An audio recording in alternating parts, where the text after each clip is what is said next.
Les vision boards, c'est joli, c'est fun, mais c'est encore mieux quand ça marche.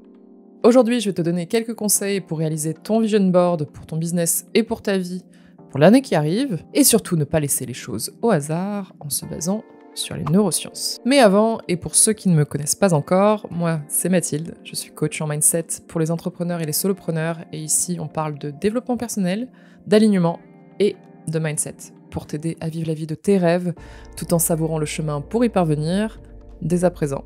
Avant de sortir ton Pinterest, j'aimerais justement ne pas laisser les choses au hasard. C'est le but de cette vidéo, c'est de te primer en fait à faire ton vision board avec intention et compréhension en fait de certaines notions pour que ce vision board réellement marche dans ta vie et puisse t'aider et être un réel outil pour matérialiser ta vision et les choses que tu as envie de réaliser dans ta vie et dans ton business. Donc dans un premier temps, et c'est la chose la plus importante pour commencer son vision board, c'est justement de se raccrocher vraiment au champ du tout est possible et de te détacher au maximum de ton passé, de ton identité actuelle pour pouvoir réellement écouter tes envies et ensuite venir composer ton vision board, mais détaché en effet de tout ce que tu penses toi être possible pour toi-même à l'heure actuelle. Et ce que tu penses être possible pour toi actuellement et pour ton futur, c'est basé sur ce qui s'est passé dans ton passé, c'est basé sur tes croyances, sur ton environnement, sur des choses qui t'ont conditionné jusqu'à l'heure actuelle. Si tu composes aujourd'hui ton vision board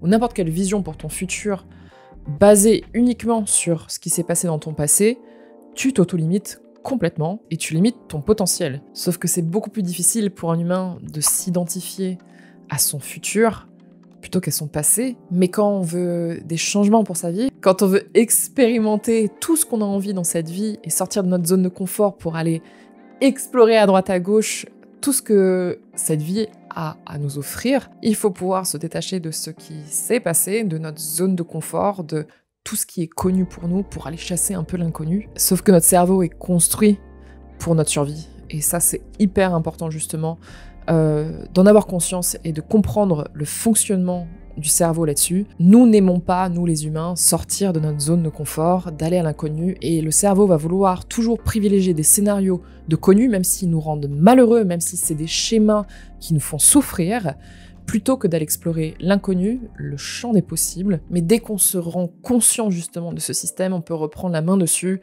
et on peut pleinement s'observer à ce moment-là dans ce schéma et se rassurer en comprenant pourquoi automatiquement on va venir chercher ces informations-là en premier, ces informations-là qui viennent confirmer qu'on a des raisons d'avoir peur, et ainsi ne pas les laisser dicter en effet nos actions et notre vie. La deuxième notion de neurosciences que j'aimerais vous partager pour composer votre vision board, c'est de comprendre ce qu'est le système d'activation réticulaire. C'est un système de notre cerveau qui nous permet de filtrer les informations qui nous arrivent constamment à chaque moment de notre vie. Elles nous arrivent par les sens, par la vue, par l'ouïe, par l'odorat, par le toucher. Vous êtes en train de regarder cette vidéo, vous avez mis votre attention sur la vidéo, peut-être pas sur certains détails qui sont dans votre environnement, vous avez perdu la conscience en effet de certains détails de votre environnement pour pouvoir en fait mettre votre focus et votre attention sur des choses précises à chaque moment. Parce que votre cerveau, du coup, il a fait un système de priorisation, il s'est dit, ça c'est l'information la plus importante là maintenant tout de suite, pour moi, c'est ces informations-là que je filtre, et le reste, je retire ces informations-là de ma conscience. Et ce système opère continuellement, il ne s'arrête pas, et quand on comprend en effet ce qui vient détecter, comment on prête notre attention, on comprend que c'est pas nécessairement aussi des choses qu'on a envie de voir qui va nous montrer. Si vous avez des croyances négatives, c'est ce système aussi qui va venir chercher les informations pour confirmer votre croyance. Il en va de même de votre identité. Si vous n'estimez pas que vous êtes un bon orateur, par exemple, ce système va venir filtrer toutes les occasions en effet où vous auriez pu bien parler. Vous allez même pas en prendre conscience. Vous allez prendre conscience que des moments où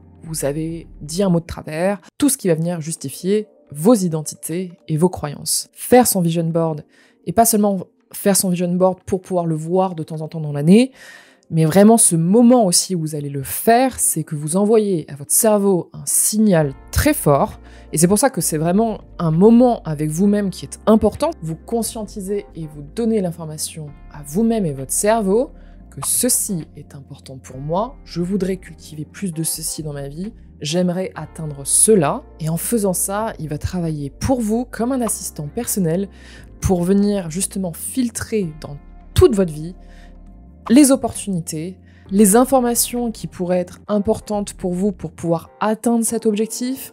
Il va vraiment, de manière subconsciente et en arrière-plan, venir filtrer et détecter les choses pour vous.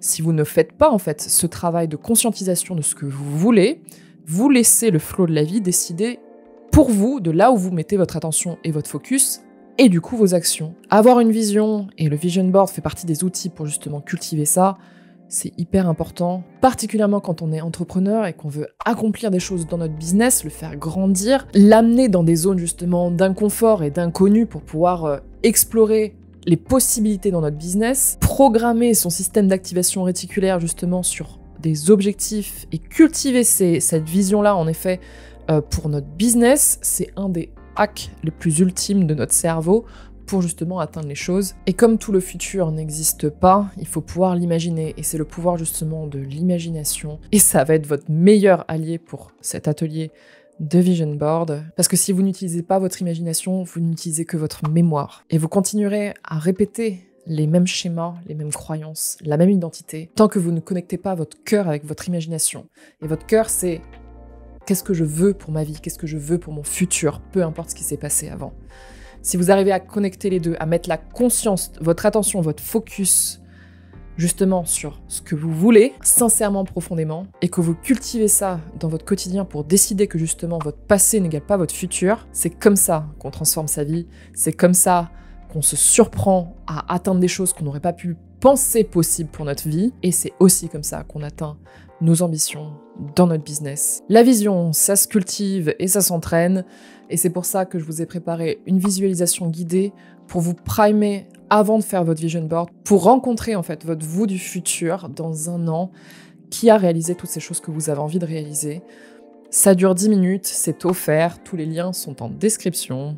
Une fois que vous aurez fait cette visualisation, je vous invite à baigner dans tous les sentiments que ça vous aura procuré, ça c'est hyper important. Cette visualisation, elle est surtout là pour vous mettre dans un certain état d'esprit où tout est possible, pour vous déconnecter en effet de ce qui s'est passé, pour vous connecter à votre cœur pleinement, sans limite et sans croyances limitantes et identité du passé, pour pleinement faire votre vision board avec intention et vous donner les meilleures chances de votre côté que celui-ci se réalise. Donc passons maintenant à la partie pratico-pratique. Et avant de commencer à collecter tes images et tes citations, je t'invite à te demander où est-ce que tu veux voir ce vision board tout au long de ton année. Est-ce que c'est de manière numérique? Est-ce que tu veux l'avoir en fond d'écran sur ton téléphone, sur ta tablette, sur ton ordinateur?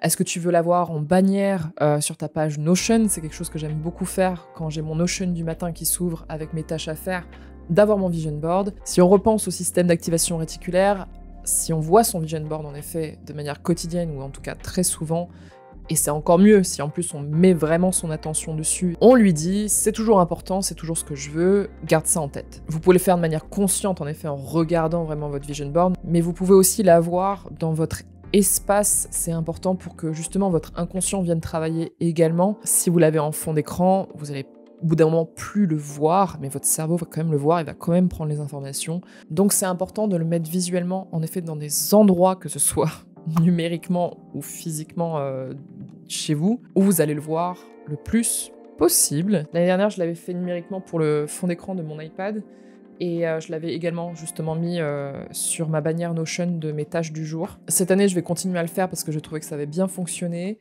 et je vais également l'imprimer probablement en A3 sur un de mes murs ou sur une étagère, on verra. Une fois que tu as le format de ton vision board, je t'invite à venir sélectionner toutes les photos, toutes les citations, tout ce qui vient t'inspirer, pour la simple et bonne raison que ça t'inspire. Encore une fois, connecte-toi à ton cœur. Demande-toi si justement des fois tu t'auto-limites pas dans certaines choses quand tu es en train de sélectionner ces photos-là. Pour moi, le vision board, il est pas là pour être une version réaliste de ce que tu penses accomplir l'année prochaine. On est déjà suffisamment, en effet, conditionné par notre nature à justement nous auto-limiter. Il nous faut des outils pour nous délimiter, et le vision board en fait partie. Donc mets tout ce que tu veux. Oh, rêve grand, rêve chiffres, rêve relation, rêve le corps que tu veux. La seule règle, c'est de te connecter à ce que tu veux, toi, et de faire attention que ce soit pas une version Instagrammable de ce que le monde attend de toi, ou encore la définition de la réussite selon le monde. Non, écoute-toi ta propre définition de la réussite, et ce vision board doit refléter ta réussite personnelle qui va te rendre heureux, épanoui, et ce dans tous les domaines importants de ta vie. Pour sélectionner ces photos, ces citations, je te conseille très fortement Pinterest pour cela. Ne serait-ce que pour la sélection, tu peux créer un tableau Vision Board 2025 et en plus il va te faire des autosuggestions au bout d'un moment, plus tu vas le cultiver et ça va te donner encore plus d'idées. Ne te limite pas sur la sélection, là c'est un premier jet où tu suis uniquement ton cœur. Tu peux importer aussi sur Pinterest tes propres pins, justement, dans ton tableau. Moi, c'est ce que j'ai fait notamment avec des photos que j'avais un peu cultivées de gens qui m'inspirent autour de moi et je trouvais pas les photos, en effet, sur Pinterest. J'ai mis une photo de ma montre cette année avec des chiffres que j'ai photoshopés, justement, sur la montre, sur la photo, de performance que j'ai envie d'atteindre en trail l'année prochaine. Et d'ailleurs, c'est un truc que je t'invite très fortement à faire, c'est de mettre au maximum des photos où tu peux t'identifier. Donc tout ce qui peut réduire en effet le gap entre la personne qui a cette vie sur ton vision board et toi actuellement est à encourager. D'ailleurs ton vision board, il n'est pas nécessairement composé de choses que tu n'as pas encore, ça peut être complètement des choses que tu aimes dans ta vie actuellement et que tu veux continuer à cultiver pour, voilà, encore une fois, garder le focus sur les choses qui sont importantes pour toi. Et quand tu sélectionnes des photos qui ne sont pas les tiennes, il peut être intéressant de sélectionner des photos justement en POV, donc d'un point de vue d'une personne, pour que tu puisses te projeter et que ton cerveau puisse comprendre que c'est potentiellement toi, que ça peut être toi, et que c'est pas une personne lointaine que tu ne connais pas, ni d'Ève ni d'Adam. Le but, c'est de te faire comprendre que tu peux avoir ça et que tu vas avoir ça. Donc tout ce qui est photos justement prises au téléphone depuis le point de vue de quelqu'un, j'aime beaucoup. Ou si c'est une photo qui a été prise de l'extérieur, où on voit un élément depuis l'extérieur, j'aime bien en effet pas voir les visages de ces personnes-là et découper dans ce cas-là des parties de l'image qui m'inspirent. Donc une fois que tu as toutes tes images, je t'invite à les prioriser et en sélectionner certaines et pas toutes. Ce que j'aime faire, c'est les regrouper par domaines de vie qui sont importants pour moi. Après, je les étale comme je veux sur mon vision board, mais j'aime bien conscientiser, est-ce que dans ces domaines-là importants pour ma vie, j'ai bien mis des éléments de choses que je veux dans ces domaines-là, et c'est quoi les choses les plus importantes à l'heure actuelle, dans ces domaines précis pour ma vie. Tu n'es pas obligé de faire les choses par domaine, c'est vraiment quelque chose de personnel, c'est très personnel un vision board, et ce moment où tu le crées t'appartient à toi. Kiffe le faire, éclate-toi, suis ton intuition, ton instinct, ta créativité. C'est justement tout le but du vision board, c'est que ce soit fun pour que ensuite, en effet, t'imprègnes à ton cerveau que la vie, c'est fun et je peux avoir tout ça, quoi. Je n'ai pas un nombre limite d'images que je recommande. La seule chose à prendre en considération, c'est le format final de ton vision board. Si en effet c'est sur un mur entier, tu peux avoir des centaines d'images, il n'y a aucun souci, mais si c'est sur le fond d'écran de ton téléphone, garde en tête qu'en effet, il faut que les éléments soient détectables et visibles et que tu puisses en effet pouvoir les observer correctement sur ton format final. Et enfin, il est temps de le composer. Je t'ai également mis en description des templates Canva si tu veux une base sur laquelle justement mettre tes photos et que tu sais pas trop par où commencer. Mais tu peux également ouvrir une page blanche sur Canva ou sur toute autre application, ou même, si tu veux le faire justement sur un tableau, prendre une grande feuille blanche et imprimer tes photos et les composer. Vraiment, fais comme toi, tu le sens, comme tu as envie surtout. Tu peux également le faire dans Pinterest. Il y a un outil justement pour venir composer un tableau blanc, sélectionner certaines parties des images et pouvoir les composer petit à petit et les mettre où tu as envie de les placer. Vraiment, suis ton instinct et ta créativité, c'est la seule recommandation que j'ai à ce moment-là. Fais-en un objet que tu as envie de voir, qui t'inspire, qui te donne de la motivation et qui sera un réel outil matériel ou numérique, mais voilà, quelque chose sur lequel tu pourras revenir pour en tirer de l'inspiration et encore une fois, reconnecter ton cerveau à ce que tu veux. N'hésite pas à y mettre des citations, des mots, toute chose qui peut t'inspirer et te mettre en mouvement vers cette vision-là. Logiquement, à la fin, tu devrais bouillir d'excitation et tu devrais avoir qu'une seule hâte, c'est de commencer à mettre les actions en place pour concrétiser ça dans ta vie. Tu mérites d'avoir toutes ces choses que tu mets sur ton vision board dans ta vie, dans ton business. Tu mérites les finances, tu mérites tout ce que ton cœur désire, tout ce que tu désires. Et je vais terminer là-dessus en te souhaitant un très bon moment d'avance à faire ce vision board et surtout une excellente année remplie de tout ce dont tu as envie de la remplir, que ce soit dans ton business et dans ta vie.